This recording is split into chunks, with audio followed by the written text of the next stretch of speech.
ओम नमो भगवते वासुदेवाय। श्रीमद् भागवत महापुराण द्वादश स्कंध, तीसरा अध्याय। राज, युग धर्म और कलयुग के दोषों से बचने का उपाय। श्री सुखदेव जी कहते हैं, हे परीक्षित, जब पृथ्वी देखती है कि राजा लोग मुझ पर विजय प्राप्त करने के लिए उतावले हो रहे हैं, तब वह हंसने लगती है और कहती है, कितने आश्चर्य की बात है कि ये राजा जो स्वयं मौत के खिलौने हैं, मुझे जीतना चाहते हैं। राजाओं से ये बात छिपी नहीं है कि वे एक न एक दिन तो मर जाएंगे, फिर भी वे व्यर्थ में ही मुझे जीतने की कामना करते हैं। सचमुच इस कामना से अंधे होने के कारण ही वे पानी के बुलबुले के समान क्षणभंगुर शरीर पर विश्वास कर बैठते हैं और धोखा खाते हैं। वे सोचते हैं कि हम पहले मन के सहित अपनी 5 इंद्रियों पर विजय प्राप्त करेंगे, अपने भीतरी शत्रुओं को वश में करेंगे, क्योंकि इनको जीते बिना बाहरी शत्रुओं को जीतना बहुत कठिन है। इसके पश्चात अपने शत्रुओं के मंत्रियों, अमात्यों, नागरिकों, नेताओं और समस्त सेना को भी वश में कर लेंगे। जो भी हमारे विजय मार्ग में कांटा बनेगा, उसे हम अवश्य जीत लेंगे। इस प्रकार धीरे धीरे क्रम से सारी पृथ्वी हमारे अधीन हो जाएगी और फिर तो समुद्र ही हमारे राज्य की खाई का काम करेगा। इस प्रकार वे अपने मन में अनेकों आशाएं बांध लेते हैं और उन मूर्खों को यह बात बिल्कुल नहीं सूझती कि उनके सिर पर काल सवार है।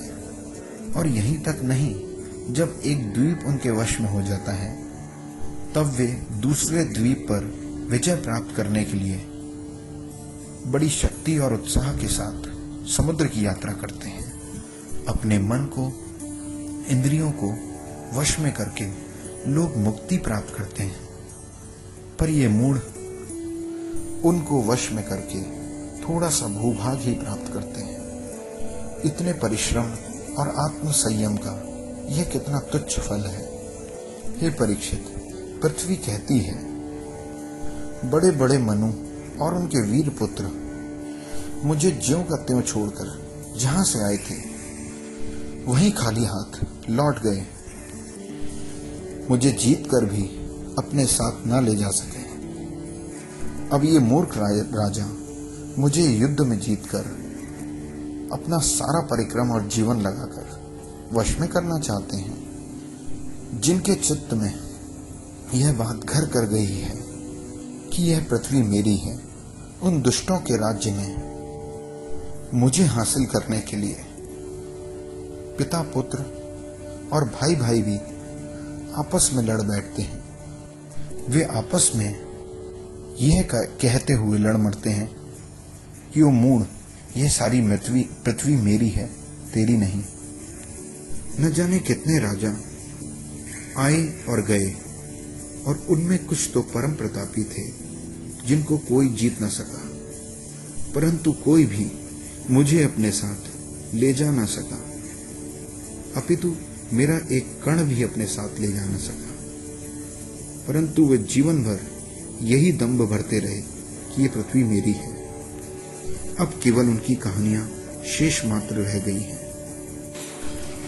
राजा परीक्षित सुखदेव जी से कहते हैं, राजा परीक्षित ने सुखदेव जी से पूछा, हे प्रभु, मुझे तो कलयुग में पग पग पर दोष ही दिखाई देता है।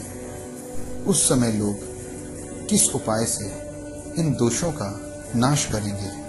इसके अतिरिक्त युगों का स्वरूप, उनकी धर्म और कल्प की स्थिति के बारे में भी विस्तार से बताइए। सुखदेव जी कहते हैं, प्रिय परीक्षित, सतयुग में धर्म के 4 चरण होते हैं: सत्य, दया, तप और दान। उस समय के लोग पूरी निष्ठा से अपने अपने धर्म का पालन करते हैं। धर्म स्वयं भगवान स्वरूप है। सतयुग के लोग बड़े ही संतोषी एवं दयालु होते हैं। वे सबसे मित्रता का व्यवहार करते हैं एवं शांत रहते हैं। इंद्रियां एवं मन उनके वश में रहते हैं और सुख दुख आदि द्वंद्वों को वे एक समान भाव से वहन करते हैं। अधिकांश लोग तो समदर्शी और आत्माराम होते हैं। हे परीक्षित, धर्म के समान ही अधर्म के भी 4 चरण हैं: असत्य, हिंसा, असंतोष और कलह। त्रेता युग में इनके प्रभाव से धीरे धीरे सत्य आदि चतुर्थांश का प्रभाव क्षीण होने लगता है। उस समय ब्राह्मणों की प्रधानता बढ़ जाती है। सभी लोग कर्म कांड एवं तपस्या में निष्ठा रखते हैं एवं अर्थ, धर्म तथा काम रूप त्रिवर्ग का सेवन करते हैं। अधिकांश लोग वेदों के पारंगत होते हैं। द्वापर युग में हिंसा, असंतोष, झूठ और द्वेष, अधर्म के इन 4 चरणों की वृद्धि हो जाती है। इनके कारण धर्म के 4 चरण तपस्या, सत्य, दया और दान आधे क्षीण हो जाते हैं। उस समय के लोग बड़े यशस्वी, कर्मकांडी और वेदों का अध्ययन अध्यापन करने में श्रेष्ठ होते हैं। लोगों के कुटुंब बड़े बड़े होते हैं। प्रायः लोग धनाढ्य एवं सुखी होते हैं। उस समय वर्णों में क्षत्रिय एवं ब्राह्मण 2 वर्णों की प्रधानता रहती है। कलयुग में तो अधर्म के 4 चरण अत्यंत बढ़ जाते हैं। पूरी पृथ्वी पर असत्य, हिंसा, असंतोष और कलह का बोलबाला हो जाता है और कलयुग के अंत में तो ये चतुर्थांश भी नष्ट हो जाते हैं। कलयुग में लोग दुराचारी एवं कठोर हृदयी होते हैं। वे झूठ मूठ ही एक दूसरे से वैर मोल ले लेते हैं। उस समय के अभागे लोगों में शूद्र, केवट आदि लोगों की ही प्रधानता रहती है। सभी प्राणियों में 3 गुण होते हैं: सत्व, रज और तम। काल की प्रेरणा से समय समय पर शरीर, मन और प्राण में उनका विकास और ह्रास भी होता रहता है। जिस समय मन, बुद्धि और इंद्रियां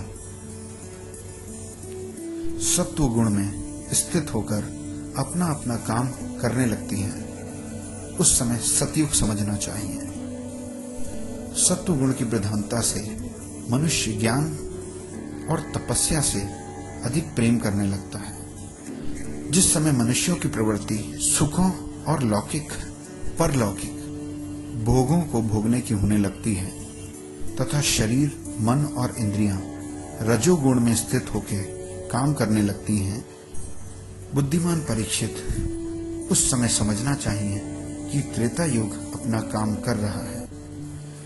जिस समय लोभ, असंतोष, अभिमान, मत्सर और दंभ और मनुष्य बड़े जोश और उत्साह के साथ सकाम कर्मों में लगना चाहे, उस समय द्वापर युग समझना चाहिए। अवश्य ही रजोगुणी और तमोगुणी की मिश्रित प्रधानता का नाम द्वापर युग है। जिस समय झूठ, कपट, हिंसा, विषाद, मोह, शोक, भय और दीनता की प्रधानता हो, उसे तमोगुण प्रधान कलयुग समझना चाहिए। जब कलयुग का राज्य होता है तब लोगों की दृष्टि क्षुद्र हो जाती है। अधिकांश लोग होते तो हैं बहुत निर्धन, पर खाते बहुत अधिक हैं। उनका भाग्य तो बहुत मंद होता है, पर चित्त में कामनाएं बहुत बड़ी बड़ी होती हैं। स्त्रियों में दुष्टता और उल्टापन की वृद्धि हो जाती है। पूरे देश और गांव में लुटेरों की प्रभुसत्ता हो जाती है। पाखंडी लोग अपने नए नए मत और धर्म बनाकर मनमाने ढंग से वेदों का तात्पर्य समझाने लगते हैं और इस प्रकार वेदों को भी कलंकित करते हैं। राजा कहलाने वाले लोग प्रजा की सारी कमाई हड़प कर उसे चूस लेते हैं। ब्राह्मण नाम के जीव पेट भरने और इंद्रियों को तृप्त करने में ही व्यस्त रहते हैं। ब्रह्मचारी लोग केवल नाम के रूप से ही ब्रह्मचारी रह जाते हैं। गृहस्थ लोग दूसरों को भिक्षा देने के बदले स्वयं ही भीख मांगने लगते हैं। वानप्रस्थी गांव में बसने लगते हैं और सन्यासी धन के अत्यंत लोभी एवं अर्ध पिशाच से हो जाते हैं। स्त्रियों का आकार तो छोटा होता जाएगा पर भूख बढ़ती जाएगी। उन्हें संतान तो बहुत अधिक होती हैं और वे अपनी कुल मर्यादा का उल्लंघन करके लाज हया जो उनका आभूषण है उसे छोड़ बैठती है। वे सदा सर्वदा कड़वी बात करती रहती है और चोरी तथा कपट में बहुत निपुण हो जाती हैं। उनमें साहस भी बहुत बढ़ जाता है। व्यापारियों के हृदय अत्यंत क्षुद्र हो जाते हैं। वे कौड़ी कौड़ी के लिए मरते रहते हैं और पग पग पर धोखा करते हैं। प्रिय परीक्षित, कलयुग में मनुष्य बहुत ही लंपट हो जाते हैं। वे अपनी काम वासना को तृप्त करने के लिए ही किसी से प्रेम करते हैं। वे विषय वासना से वशीभूत होकर इतने दीन हो जाते हैं कि माता पिता, भाई बंधु और मित्रों को भी छोड़कर केवल अपनी सालों से ही सलाह लेने लगते हैं। जिन्हें धर्म का रत्ती भर भी ज्ञान नहीं है, वो ऊंचे सिंहासन पर विराजमान होकर धर्मोपदेश देते रहते हैं। कलयुग का प्रभाव बढ़ने पर राजा लोग करों के माध्यम से जनता को लूट लेंगे और मनुष्य को एक रोटी का टुकड़ा मिलना भी मुश्किल हो जाएगा। कलयुग में प्रजा शरीर ढकने के लिए वस्त्र और पेट की ज्वाला शांत करने के लिए रोटी, पीने के लिए पानी और सोने के लिए 2 हाथ जमीन से भी वंचित हो जाएगी। उसे दाम्पत्य जीवन, आभूषण एवं स्नान तक की सुविधा नहीं रहेगी। कलयुग में अधिक धन की बात ही क्या, लोग कुछ कौड़ियों के लिए भी आपस में लड़ाई लड़ने लगते हैं। इतना ही नहीं, वे दमड़ी के लिए अपने सगे संबंधियों तक की हत्या कर बैठेंगे। कलयुग में पुत्र अपने बूढ़े माँ बाप की सेवा नहीं करते बल्कि उनकी उपेक्षा कर देते हैं। पिता अपने निपुण से निपुण सब कामों में पारंगत पुत्र की भी चिंता नहीं करते और उनको अलग कर देते हैं। हे परीक्षित, कलयुग में मनुष्य मरने के समय आतुरता की स्थिति में अथवा गिरते या फिसलते समय विवश होकर भी यदि भगवान के किसी एक नाम का उच्चारण कर ले तो उसके सारे कर्म बंधन छिन्न भिन्न हो जाते हैं और उसे उत्तम से उत्तम गति प्राप्त होती है। परंतु कलयुग से प्रभावित होकर लोग भगवान की वंदना से भी विमुख हो जाते हैं। हे परीक्षित, कलयुग में अनेकों दोष हैं। सभी वस्तुओं और स्थानों में दोष की प्रधानता हो जाती है। सभी दोषों का मूल स्रोत तो अंतःकरण ही है। परंतु जब पुरुषोत्तम भगवान हृदय में आविराजते हैं तब उनकी सन्निधि मात्र से ही सबके सब दोष नष्ट हो जाते हैं। भगवान के रूप, गुण, लीला, धाम और नाम के श्रवण से सब दोष नष्ट हो जाते हैं और भगवान मनुष्य के हृदय में आकर विराजमान हो जाते हैं।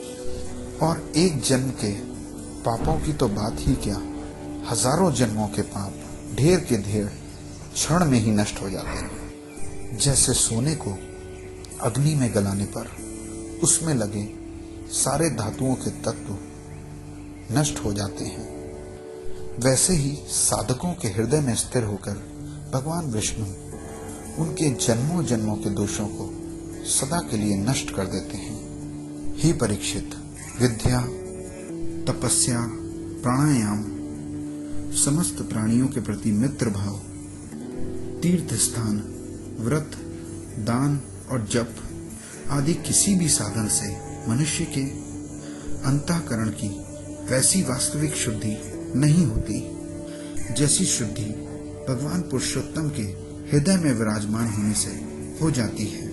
परीक्षित, तुम्हारी मृत्यु का समय निकट आ गया है, अब सावधान हो जाओ। पूरी शक्ति और अंतःकरण की सारी वृत्तियों से भगवान श्री कृष्ण को अपने हृदय कमल में बिठा लो। ऐसा करने से अवश्य तुम्हें परम गति की प्राप्ति होगी। जो लोग मृत्यु के निकट पहुंच रहे हैं उनको सब प्रकार से ऐश्वर्यशाली भगवान श्री कृष्ण का ही ध्यान करना चाहिए। प्यारे परीक्षित, सबके परमात्मा भगवान अपना ध्यान करने वाले को अपने स्वरूप में लीन कर लेते हैं और अपना ही रूप बना लेते हैं। हे परीक्षित, यूं तो कलयुग दोषों का खजाना है, परंतु इसका एक बहुत बड़ा गुण है। वह गुण यही है कि कलयुग में केवल श्री कृष्ण मात्र का संकीर्तन करने से सारी आसक्तियां छूट जाती हैं और परमात्मा की प्राप्ति हो जाती है। सतयुग में भगवान का ध्यान करने से, त्रेता में बड़े बड़े यज्ञों द्वारा उनकी आराधना करने से, द्वापर में विधि पूर्वक उनकी पूजा सेवा से जो फल मिलता है वह कलयुग में केवल भगवान नाम का कीर्तन करने से प्राप्त हो जाता है।